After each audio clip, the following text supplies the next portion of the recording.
नमस्कार साथियों, अमर कृषि यूट्यूब चैनल में आप सभी का स्वागत है। साथियों, इस वीडियो में हम आपको 3G कटिंग के बारे में बताएंगे। 3G कटिंग क्या होता है, 3G कटिंग कैसे करते हैं, कौन कौन से फसल में कर सकते हैं, इसके क्या फ़ायदे हैं, इसके फ़ायदे के वैज्ञानिक कारण क्या है, इससे क्या नुकसान हो सकता है और 3G कटिंग करते समय हमें कौन कौन सी सावधानी बरतनी चाहिए। इन सभी टॉपिक के बारे में जानकारी आपको इस वीडियो में मिल जाएगी। तो साथियों, सही और पूरी जानकारी के लिए वीडियो को अंत तक ज़रूर देखें। तो साथियों, सबसे पहले हम आपको बताते हैं कि कौन कौन सी फसल में हम 3G कटिंग कर सकते हैं। आप 3G कटिंग कर सकते हैं लौकी, घिया, टमाटर, कद्दू, खीरा, मिर्च, रखिया, बैगन, भिंडी।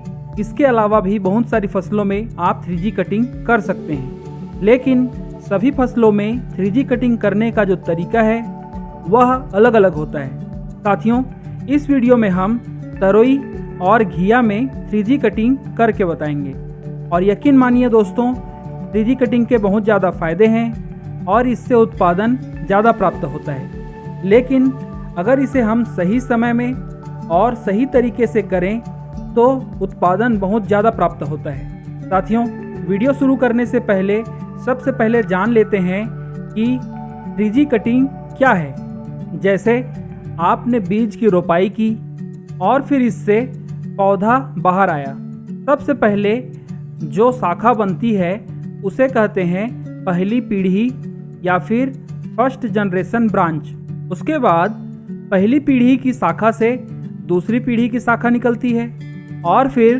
दूसरी पीढ़ी से तीसरी पीढ़ी की शाखाएं निकलती है। तो जो ये पहला जनरेशन था, पहली पीढ़ी थी, ये हो गया 1G। इसके बाद जो दूसरी पीढ़ी है उसे कहते हैं सेकंड जनरेशन 2G और इसमें से जो शाखाएं निकलती हैं ये है तीसरी पीढ़ी या थर्ड जनरेशन या 3G।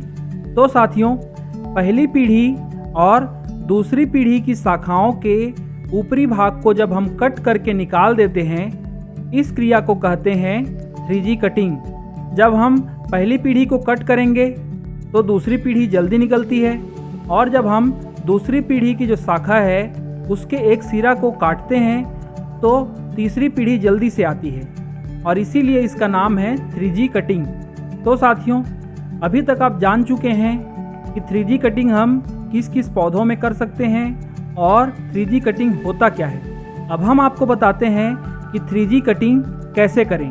साथियों, जैसे ही हम बीज की बुआई करते हैं तो पहला पीढ़ी का जो शाखा है वह निकलता है और जब पहली पीढ़ी की शाखा 7 से 8 फीट लंबा हो जाए और 8 से ज़्यादा पत्ते उसमें जब आ जाएं, उस समय इसकी ऊपरी सिरा को काट के अलग कर देना है। इसके बाद पहली पीढ़ी से दूसरी पीढ़ी की शाखाएं आएंगी और जब दूसरी पीढ़ी की शाखाओं में 12 पत्ते आ जाएं, उसके बाद इसकी ऊपरी सिरा को काट के अलग कर देना है। दूसरी पीढ़ी की शाखा में जो और शाखाएं आती है उसे कहते हैं 3G ब्रांच या तीसरी पीढ़ी की शाखा।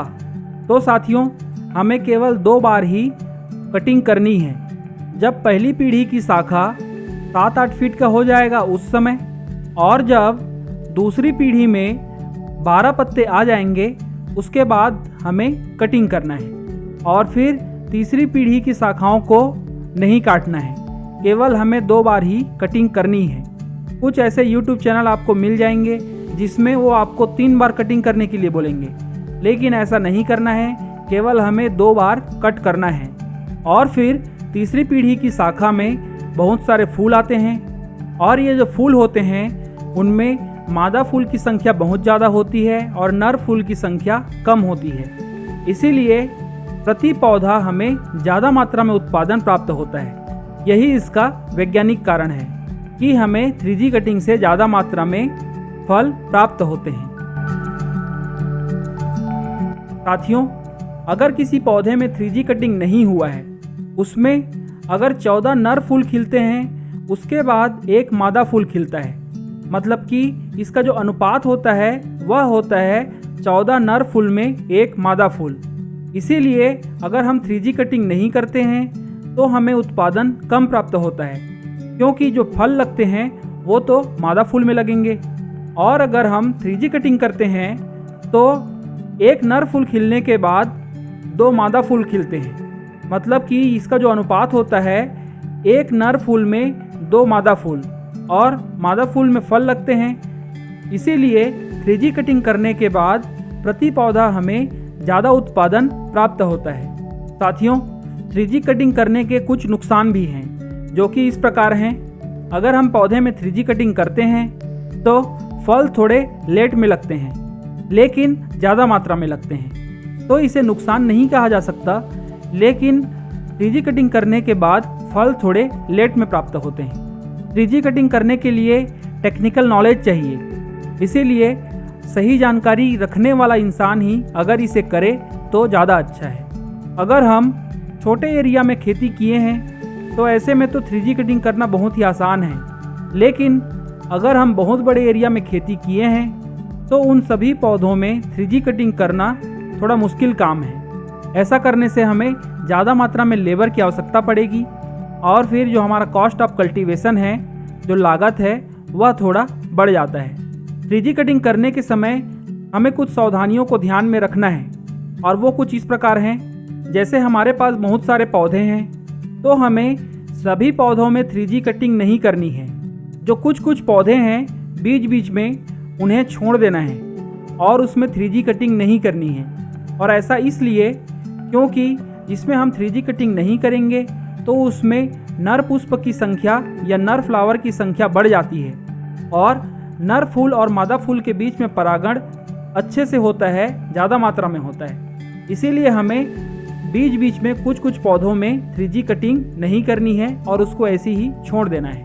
सभी पौधों में 5 पत्तियों तक हमें किसी भी तरह की शाखा को नहीं निकलने देना है। जैसे कि ये 5 पत्ते हैं और इसमें से अगर कोई शाखाएं निकलती है तो उसे कट करके अलग कर देना है और 5 पत्तियों के अंदर अंदर किसी भी शाखा को बढ़ने नहीं देना है। ऐसा करने से हमारा पौधा मजबूत होता है, जड़ का विकास अच्छा होता है और ऐसे पौधे लंबे समय तक फल प्रदान करते हैं। साथियों, 3G कटिंग करने के बाद फूल भी ज़्यादा आएंगे और फल भी ज़्यादा लगेगा।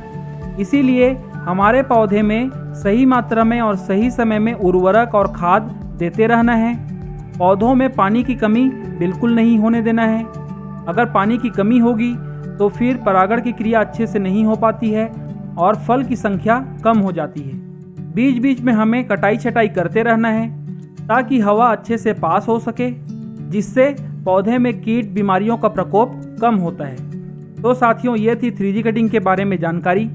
अब आप 3G कटिंग के बारे में अच्छे से जान चुके होंगे।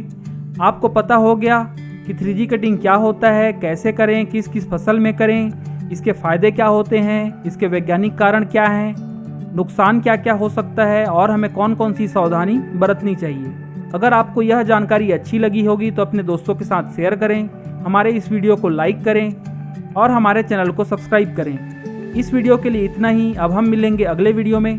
तब तक के लिए धन्यवाद। जय हिंद।